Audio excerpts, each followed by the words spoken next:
नमस्कार, आप देख रहे हैं बिहार झारखंड लाइव टुडे। और इस वक्त की बड़ी और राजनीतिक तौर पर बेहद अहम खबर सामने आ रही है बिहार से, जहां नेता प्रतिपक्ष तेजस्वी यादव ने प्रदेश की जनता के नाम एक भावुक, विस्तृत और राजनीतिक तौर पर तीखा खुला पत्र लिखा है।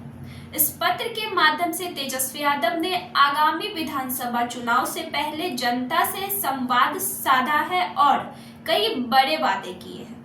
जी हां, तेजस्वी यादव ने इस पत्र में बिहार की वर्तमान सरकार पर सवालों की बौछार करते हुए कहा कि राज्य को बदहाली और बेरोजगारी के गर्त में धकेलने की जिम्मेवारी नीतीश सरकार की है।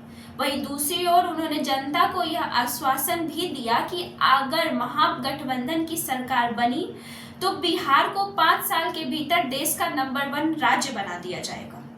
बता दें कि तेजस्वी यादव का यह पत्र 1000 से अधिक शब्दों में लिखा गया है और इसमें उन्होंने शिक्षा, स्वास्थ्य, रोजगार, किसान कल्याण, कानून व्यवस्था, महिलाओं की सुरक्षा और युवाओं के लिए भविष्य से जुड़ी नीतियों को प्राथमिकता देने का वादा किया है। उन्होंने कहा कि बिहार की जनता आज हताश है। युवाओं के हाथ में डिग्री है लेकिन नौकरी नहीं। किसान खेत में पसीना बहा रहा है लेकिन लागत का दाम तक नहीं मिल रहा है। महिलाएं असुरक्षित हैं और स्वास्थ्य व्यवस्था केवल कागजों में ही बेहतर है। उन्होंने स्पष्ट किया कि महागठबंधन की सरकार बनने पर वे बिहार में 10 लाख नौकरियां की घोषणा करेंगे, जिसकी पहली फाइल शपथ लेते ही कैबिनेट में लाई जाएगी।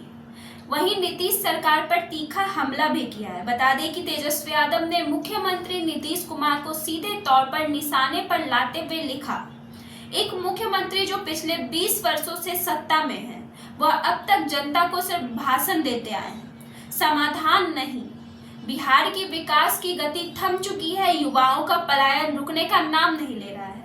नीतीश सरकार ने केवल आंकड़ों की बेरोजगारी की है, जमीनी बदलाव नहीं।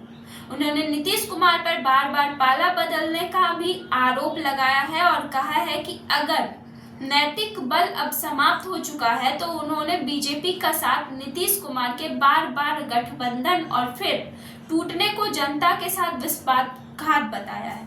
आगे बता दें कि तेजस्वी यादव का यह पत्र एक तरह से जनता से सीधा संवाद स्थापित करने की कोशिश है। उन्होंने कहा कि ये चुनावी घोषणा पत्र से पहले ही यह बता देना चाहते हैं कि उनकी प्राथमिकता क्या होगी।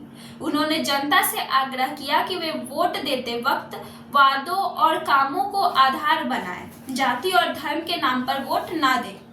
तेजस्वी यादव ने इस पत्र में महिलाओं की सुरक्षा और सम्मान को प्राथमिकता देने की बात कही है।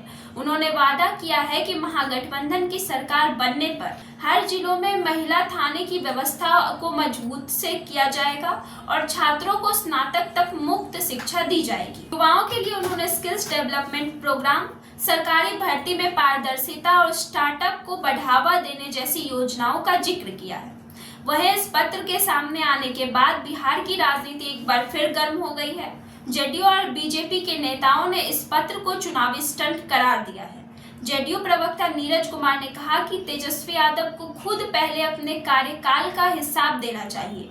जब वे उप मुख्यमंत्री थे तो उन्होंने कुछ नहीं किया था। वहीं आरजेडी के समर्थक इस पत्र को जनसभा का प्रतिनिधि बता रहे हैं और इसे बिहार में बदलाव की शुरुआत का संकेत मान रहे हैं। आगे बता दें कि बिहार की राजनीति में अब पूरी तरह से चुनावी रंग चढ़ने लगा है। तेजस्वी यादव का यह खुला पत्र न केवल एक राजनीतिक दस्तावेज है बल्कि जनता के नब्ज को छूने की कोशिश की जा रही है। आने वाले दिनों में यह देखना दिलचस्प होगा कि जनता इस पत्र से कितना गंभीरता से लेती है।